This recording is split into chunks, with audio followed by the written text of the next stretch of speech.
on the way to Luthia right now to see what's up. Time to adjust the sound post. Hey, so I talked about Eddie's concert Emergency before the Brisbane concert in Australia on the TwoSat tour. In this video, I'm going to tell you a little bit about some of the other emergencies that can happen and what you can do if there is an emergency.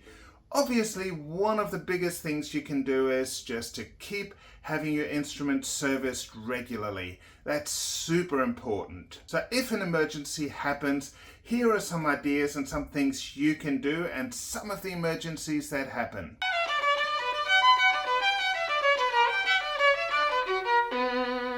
So this isn't new to me. So I've been doing this for over 38 years and throughout that time I've worked with quite a few soloists, and I've also helped out quite a few soloists in their emergencies, but I've also helped out lots more just other string players of all different levels with emergencies, you know, from local professionals, school kids, people about to do auditions. So the things that can happen before a concert is, you know, like in the case of Eddie, you know, there can be an open joint. So it's quite easy. Sometimes, you know, during a rehearsal or something like that, you may bump the instrument, you may drop an instrument, or someone might bump into an instrument. And in that case, definitely try and get the instrument checked out as quickly as possible to make sure there isn't any crack, or openings. But you can also do this knocking around the outside. I've done a whole video on how to check that, so I'm not going to explain any further here. If the instrument is open, first thing you do, you lower the string tension a little bit, just by a couple of notes. So that's just one thing if just the instrument is open in a spot, or if it's developed a crack, that's a bigger repair. It may not be something I can solve before a concert. Then, you know, there can be worse damage, like the whole neck can come out, there can be snapped areas, a corner can break off, and things like that. Those are bigger repairs. A corner breaking off, you can probably still play, but you want to somehow protect the corner because you'd never want to touch those freshly broken timber bits, because usually you can just glue it together and no one will ever know. Like the repair will disappear. But then if you start you know, touching the area a bit, then the wood will become worn. Also, if a piece falls off the instrument, be very careful to collect the piece and put it in a Ziploc bag or any kind of bag to protect it, because any pieces that are around from an accidental damage, you know, I can usually glue back on.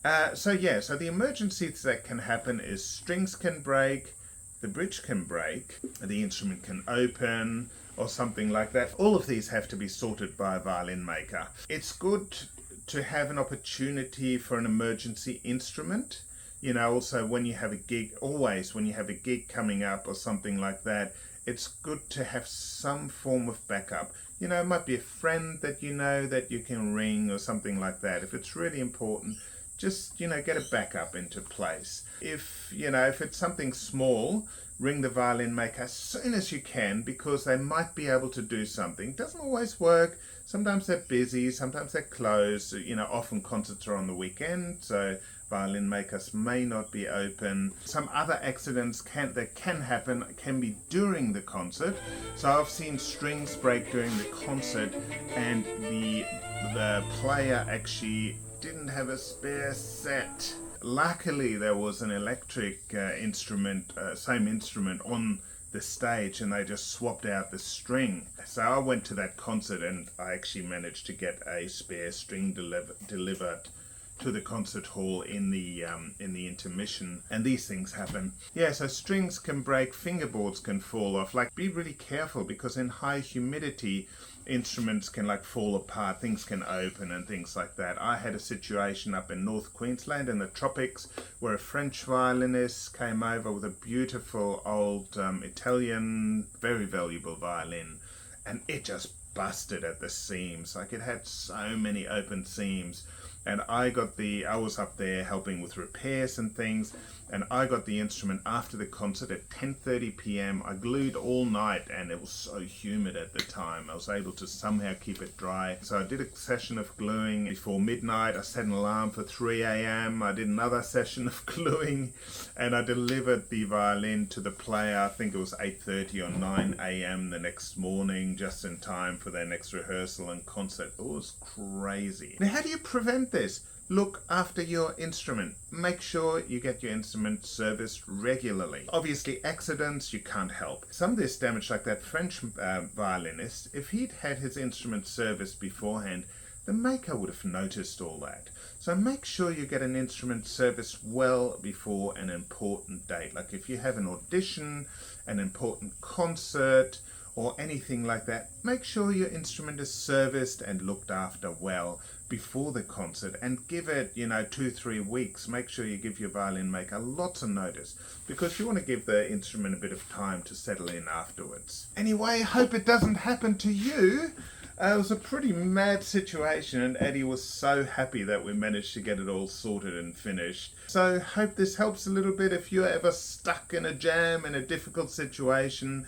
Hope it never happens to you. Keep making beautiful music. Remember to like, subscribe, and hit the little bell so you get updates. Thanks guys. Keep making beautiful music. Bye.